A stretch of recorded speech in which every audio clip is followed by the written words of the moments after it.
The Slavs, or Slavic peoples, are groups united by their shared family of languages and by a long history that connects much of Europe. Today, they live mainly in Central, Eastern, and Southeastern Europe. But Slavic communities can also be found across Northern Asia, the Baltic states, and even as far as the Americas and Western Europe. In this video, we'll explore who the Slavs are and where they came from. We'll begin with the origin of their name and what it reveals about how early Slavic people saw themselves. Then we'll trace their beginnings as an Indo-European group and see where scholars believe their first homeland was. Next, we'll look at how the Slavs expanded across Europe, how their language developed, and how they eventually split into three major branches: the West, East, and South Slavs.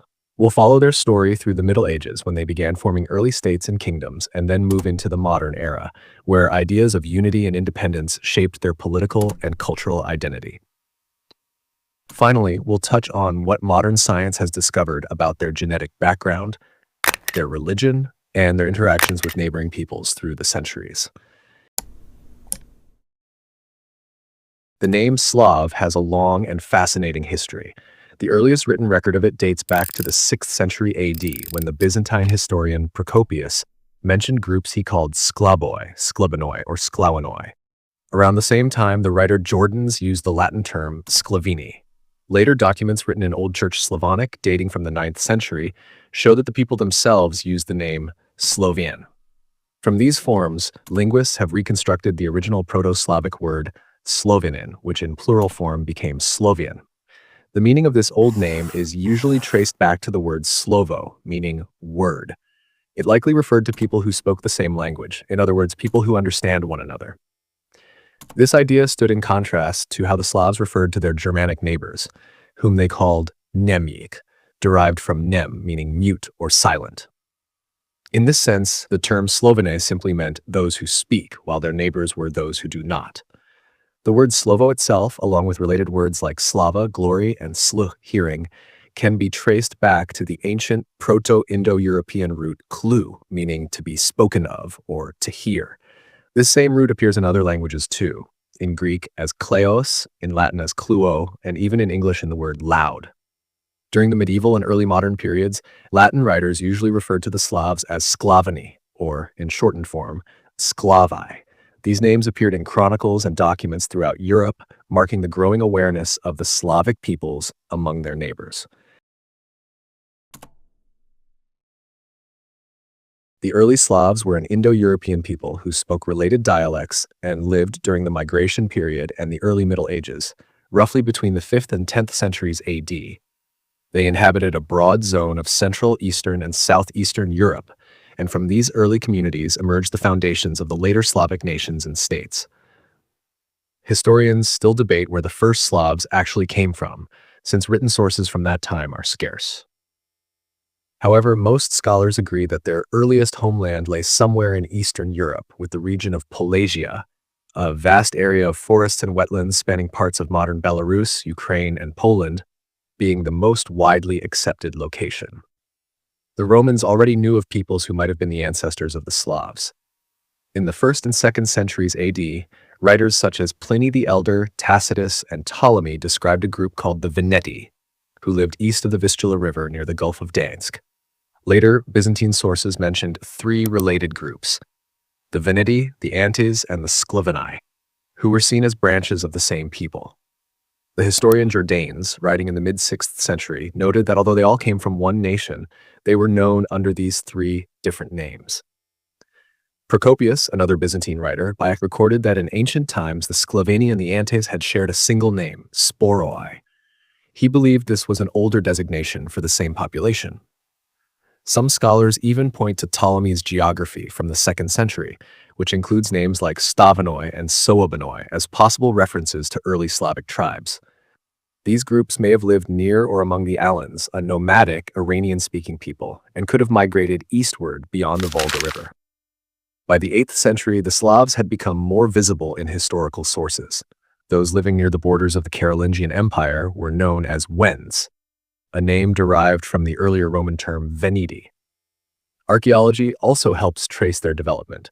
Early Slavic cultures have been linked to the Zarubintsy, Chernyakov, and Przeworsk cultures, which existed between the 3rd century BC and the 5th century AD. Yet identifying Slavic artifacts is often difficult, since these cultures were also influenced by Iranian and Germanic peoples. From the 6th century onward, new archaeological cultures clearly associated with the Slavs appeared, such as the Prague-Korchak, Penkovka, Ipateshti-Kandeshti, and Sukhov-Dziedzice groups. Their settlements, ceramics, jewelry, and weapons give us a picture of how these early communities lived, organized around fortified settlements or gords and simple open villages scattered across wide territories.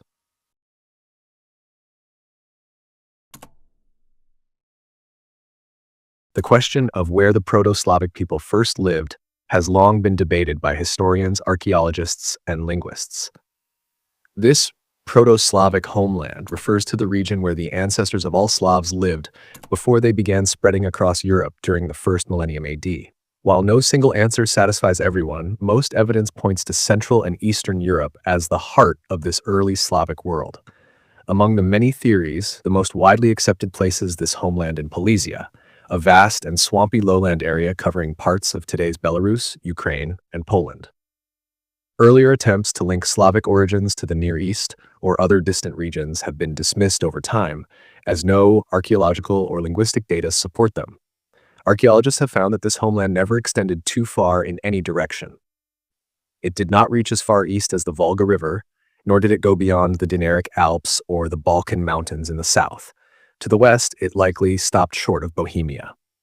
One of the earliest written clues about where the Slavs came from appears in a 9th century document known as the Bavarian Geographer, which mentions a group called the Zeruani, thought by some to correspond to the early Slavic Shirvan lands. Historical and archaeological findings together suggest that the Slavic homeland lay somewhere in the broad middle zone of Europe between the Vistula and Dnieper rivers.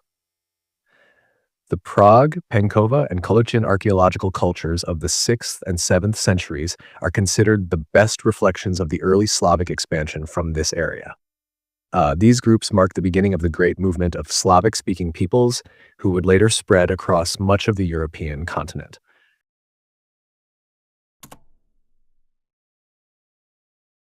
The language spoken by the earliest Slavs, known as proto-Slavic, was part of the vast Indo-European family of languages. It developed from an earlier stage called Balto-Slavic, which connected it closely to the Baltic languages such as Lithuanian and Latvian. This shared ancestry can be seen in many grammatical and phonetic similarities.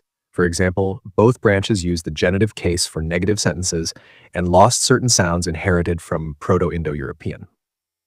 According to the Kurgan hypothesis, the original Indo-European homeland lay in the Pontic-Caspian steppe of Eastern Europe. From this region, different groups spread out in various directions, and those who remained behind eventually developed the Balto-Slavic group.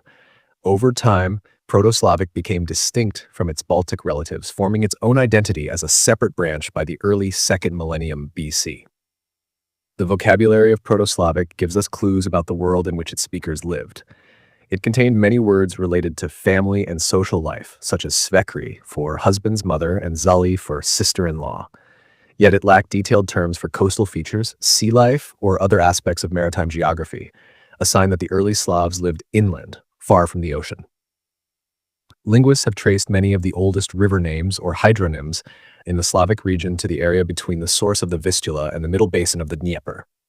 North of this zone, river names of Baltic origin appear, while to the south and east, Iranian influences are visible in names like the Dniester, the Dnieper, and the Don. This contact with Iranian-speaking peoples, such as the Scythians and Sarmatians, left a strong mark on the Slavic language. Several important Proto-Slavic words, bog, div, demon, zada, house, topor, axe, and sobaka, dog, are all borrowed from Scythian. The long interaction between these groups over nearly 1,000 years helped shape early Slavic vocabulary. The Slavs also absorbed words from early Germanic neighbors, terms like kupidi, to buy, shelm, helmet, kslev, barn, and even tree names such as beech and larch, entered Proto-Slavic from Germanic languages. Based on this evidence, some scholars, like the Polish botanist Józef Rostafiński, suggested that the Slavic homeland was in the marshy region of Polesia, which notably lacks those tree species, meaning the words must have been borrowed rather than native. Before the 4th century AD, there were no clearly distinguishable dialects within the Slavic world. All later Slavic languages, Russian, Polish, Czech, Serbian, and others, evolved from this common proto-Slavic base. Around the 9th century, the language developed a distinctive tonal word stress, a feature still found in many Slavic tongues today. This shared linguistic heritage connects modern Slavic peoples to a common ancient voice that once spread across the forests and plains of Europe. The Slavs began to appear in written records during a time of great upheaval in Europe. In the 5th and 6th centuries AD, waves of migration reshaped the continent as Germanic tribes moved westward, fleeing or following new powers from the east, such as the Huns, Avars, and later the Bulgars. As these older tribes left their territories, the Slavs began moving into the lands they had vacated, spreading across Central and Southeastern Europe in one of the largest population movements of the early medieval period. They moved westward into the regions between the Oder River and the Elbe, reaching areas that now belong to Germany and Poland. Others traveled south into Bohemia, Moravia, and the Pannonian Plain, roughly the territories of modern Austria and Hungary. Many continued even farther south into the Balkans, while some groups went north along the upper Dnieper River.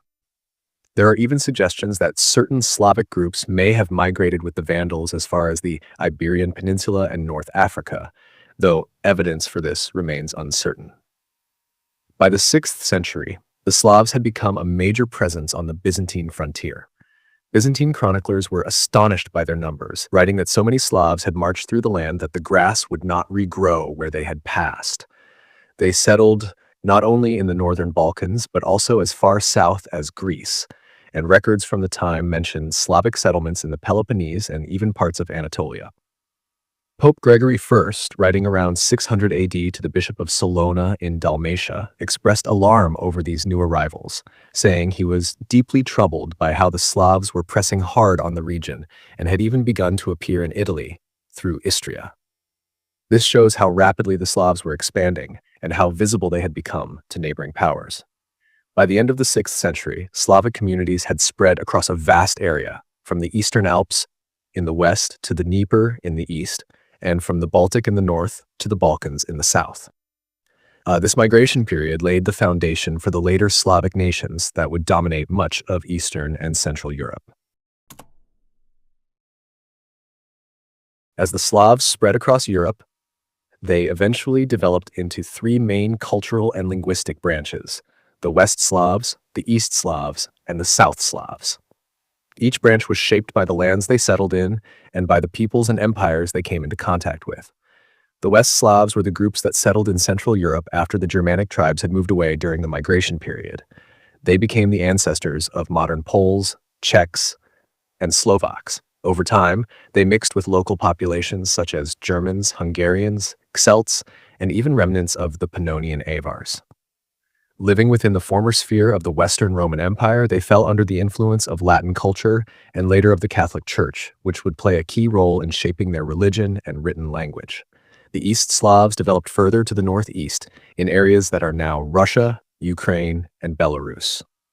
They interacted with Finno-Ugric peoples, the Baltic tribes, and the remnants of the Gothic population that had once ruled parts of Eastern Europe. Early East Slavic groups, such as the Antes, also came into contact with Iranian-speaking peoples and later felt the influence of the Khazars and the Vikings, especially through trade along the river routes. These interactions eventually gave rise to the first East Slavic states, most notably Kievan Rus, and the earlier Rus, Khaganate. The East Slavs were strongly influenced by the Byzantine Empire and the Eastern Orthodox Church, which shaped their faith, art, and written traditions. The South Slavs took a different path as they moved into the Balkans, where they encountered a complex mix of older populations. These included the Illyrians, Thracians, Dacians, Greeks, and Romans, as well as later arrivals like the Celts, Huns, Avars, Goths, and Bulgars. In these regions, the early Slavs blended with the local peoples, forming new ethnic and cultural identities. Those who settled in what is now Slovenia and Croatia mixed heavily with Romanized Celts and Illyrians, while others in the Central and Southern Balkans interacted more with Greek and Byzantine culture. Over time, the South Slavs came under different cultural influences.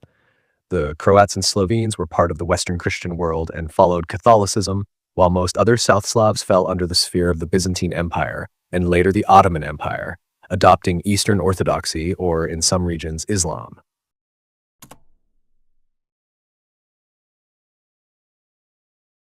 By the early Middle Ages, the Slavs had completed their great migrations and begun forming organized states.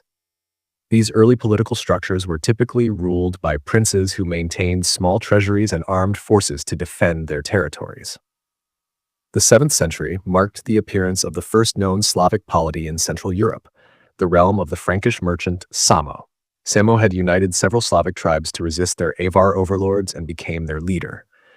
His rule, though short-lived, is remembered as the foundation of the first recorded Slavic state.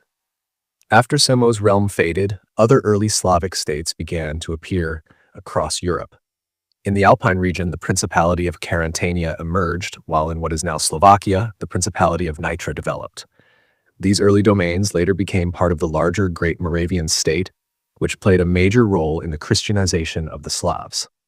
Farther south, the First Bulgarian Empire was founded in 681 as an alliance between the ruling Bulgars and the numerous Slavic tribes living in the region. By 864, the Slavic language known as Old Church Slavonic had become the empire's official language and the medium of its Christian liturgy. Bulgaria became a major cultural center for the Slavic world, helping to spread Slavic literacy and Christianity to neighboring peoples. Around the same time, the Duchy of Croatia took shape in the Western Balkans and eventually grew into a kingdom. Serbia followed a similar path, with its early principality established in the 8th century.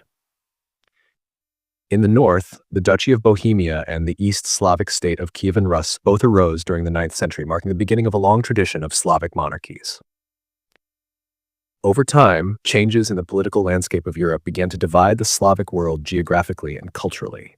The arrival of the Magyars in the Carpathian Basin and the expansion of German-speaking populations into Austria created a separation between the South Slavs and their Western and Eastern kin.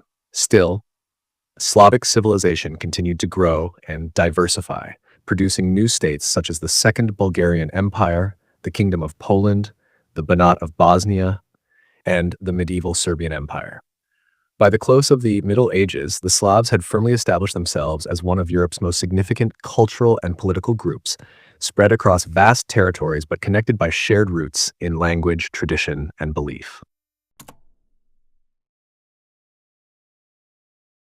By the 19th century, the Slavic peoples were spread across many empires and kingdoms, often ruled by others, but connected by a growing sense of shared identity. Out of this awareness emerged a political and cultural movement known as Pan-Slavism, which called for unity among all Slavic peoples based on their common language, history, and traditions. The movement gained strength in the Balkans, where South Slavs had long lived under the rule of foreign powers, such as the Byzantine Empire, Austria-Hungary, the Ottoman Empire, and Venice. However, not all versions of Slavic unity shared the same goals. The Austro-Hungarian Empire, for instance, promoted its own idea called Austro-Slavism, meant to keep Slavic groups loyal to Vienna and to counter Russian-led Pan-Slavism.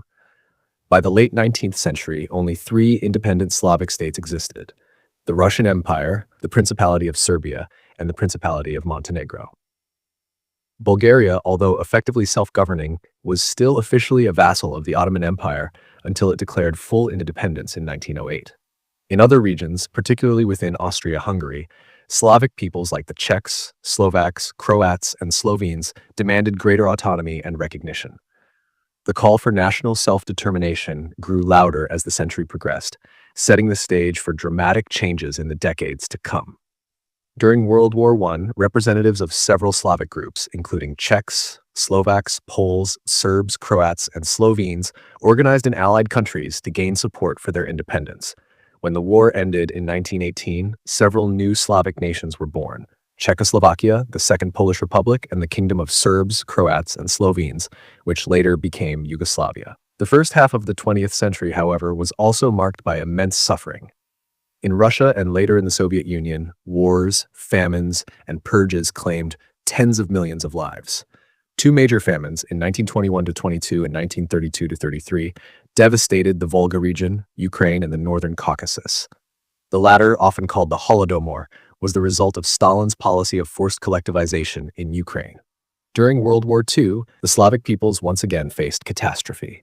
Nazi Germany's ideology viewed both Jews and Slavs as racially inferior, and millions were murdered, enslaved, or starved under German occupation. Hitler's long-term plan, known as General Plan Ost, envisioned the extermination or expulsion of most Slavs from Eastern Europe to make way for German settlers. Although the plan was never fully realized, its partial implementation caused the deaths of tens of millions across Poland, Ukraine, Belarus, Russia, and the Balkans. In the Balkans, the war brought ethnic violence on an enormous scale. The fascist Ustaše regime in Croatia carried out genocide against Serbs, while some Serbian nationalist groups, the Chetniks, committed atrocities against Croats and Bosniaks. Fascist Italy also imprisoned and killed tens of thousands of Slavs in concentration camps across Europe and North Africa. By the end of the war, Eastern Europe was devastated. The Soviet Union emerged as a superpower, but at a tremendous human cost. Historians estimate that Russia's population was nearly 90 million smaller than it might have been without the war. When the Soviet Union collapsed in 1991, many former Soviet republics became independent states, reshaping the Slavic world once again. Some Central Asian countries, like Kazakhstan and Kyrgyzstan, retained large Slavic minorities, mostly Russians, a reminder of centuries of migration and imperial rule. Today, Slavic nations remain culturally and linguistically connected, even though they exist within different political systems and historical experiences.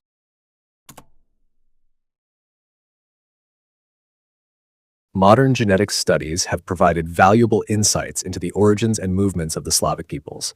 Researchers have analyzed both paternal and maternal genetic lineages, as well as autosomal DNA across many Slavic populations to trace how they spread across Europe. Most studies focus on specific Y-DNA haplogroups, especially R1a and I2, which appear at high frequencies among Slavic men.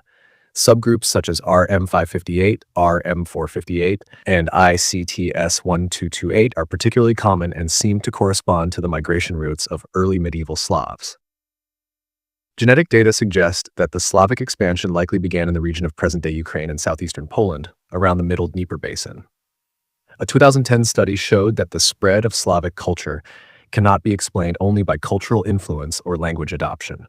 It must have involved large-scale population movement. Later genetic research supported this idea.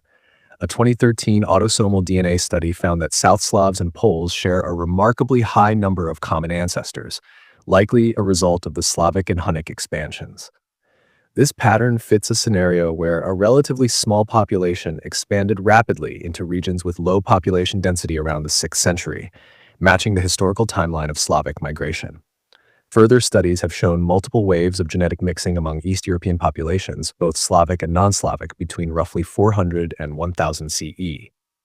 These coincide closely with the period of Slavic expansion.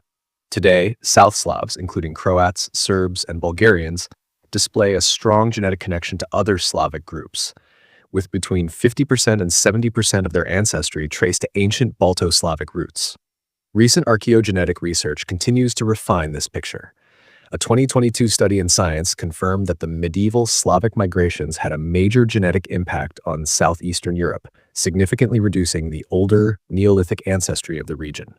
Populations in the Balkans today show a mix of local pre-Slavic and incoming Slavic ancestry, with Croats and Hungarians showing the strongest genetic link to early Slavic migrants. Another study in 2023 found that the Slavic genetic profile resulted from the mixing of Baltic-related groups with East Germanic peoples and Iranian-speaking Sarmatians or Scythians.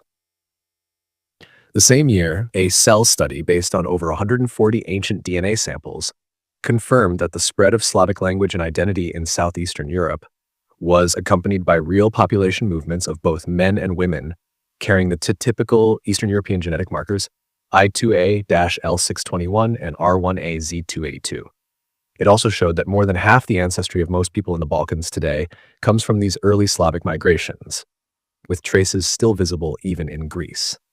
Another analysis focusing on medieval northwestern Russia revealed a clear genetic shift linked to the arrival of Slavic populations in that area.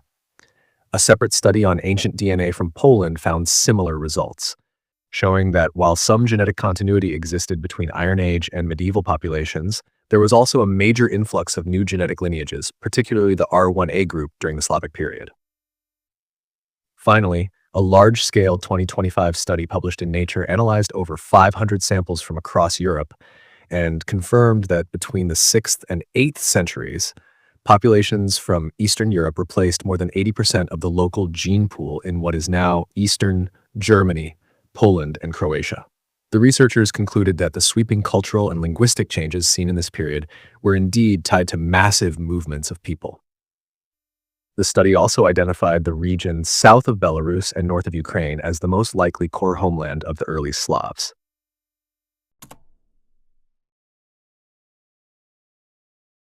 The earliest Slavic peoples practiced a form of paganism deeply rooted in nature and ancestral tradition. Their beliefs revolved around many gods and spirits who governed different aspects of life: the sky, the earth, rivers, forests, and even household spaces. Major deities included Perun, the god of thunder and war; Veles, the god of cattle, wealth, and the underworld; and Mokosh, a goddess associated with fertility and women's work. These gods were honored through rituals, seasonal festivals, and sacred sites such as groves or riversides where offerings were made. As Slavic tribes spread across Europe and began interacting with powerful Christian empires, their religious landscape changed.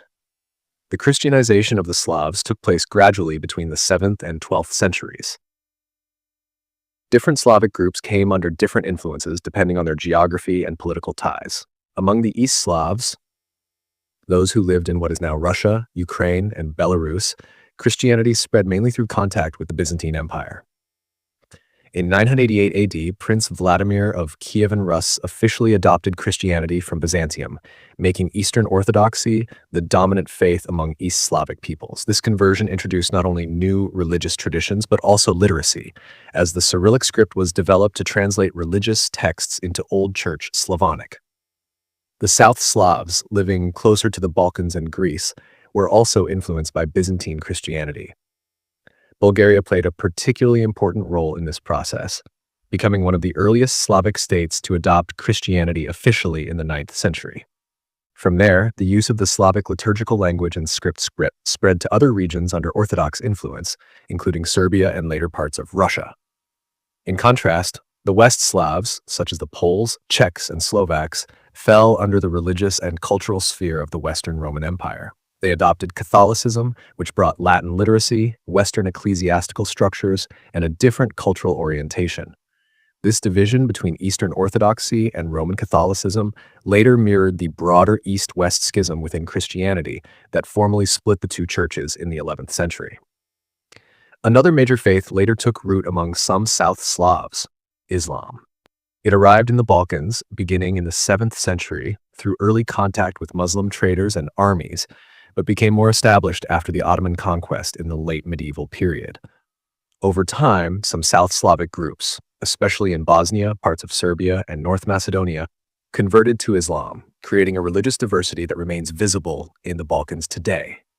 By the end of the Middle Ages, the Slavic world had become religiously divided yet culturally rich, shaped by three great traditions: Orthodox Christianity in the East and South, Catholicism in the West, and Islam in parts of the Balkans.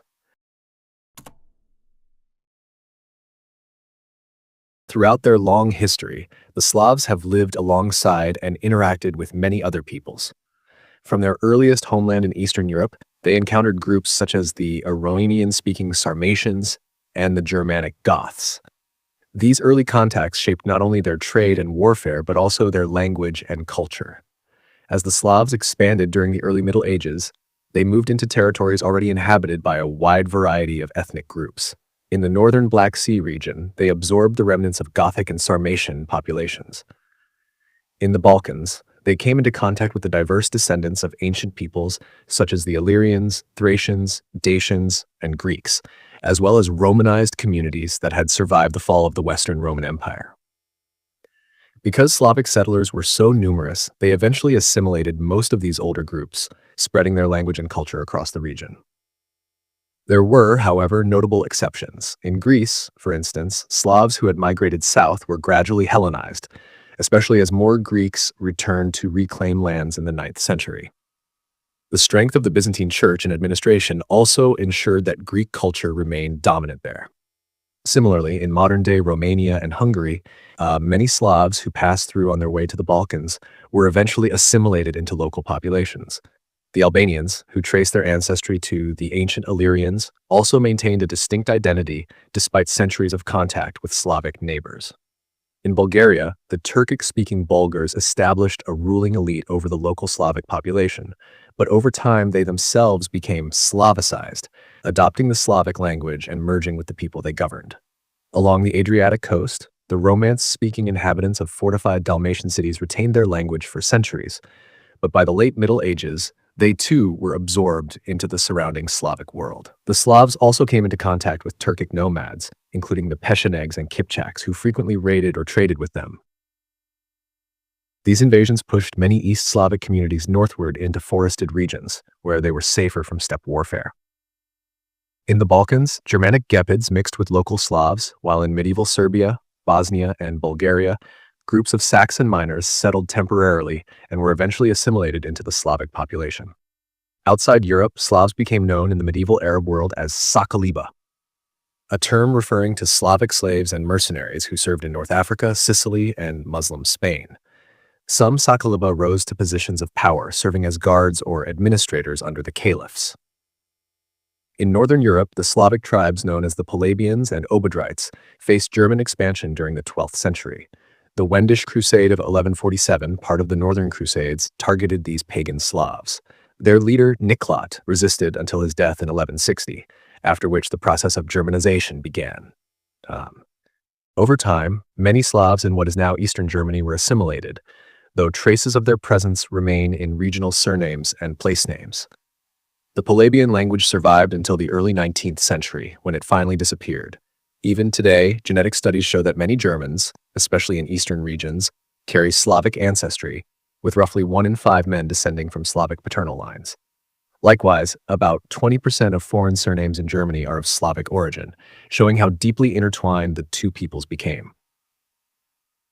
Elsewhere, Cossacks of the steppe frontier, though Slavic in language and Orthodox in faith, were of mixed ancestry, including Turkic and other steppe peoples.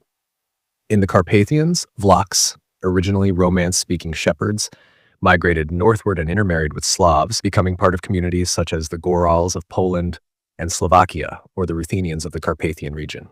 Today, the Slavic peoples make up one of the largest cultural and linguistic groups in the world, numbering more than 360 million individuals. Despite being divided into many nations, they share deep historical, linguistic, and cultural ties that trace back to the early proto-Slavic communities of Eastern Europe. Outside of their traditional homelands, large Slavic populations live across the world. Millions of people of Slavic descent can be found in Germany, especially in the East, where centuries of cultural exchange and intermarriage left lasting traces. Smaller but significant Slavic communities also exist in Denmark, France, the United Kingdom, Canada, the United States, and Latin America, formed through waves of migration over the past 2 centuries.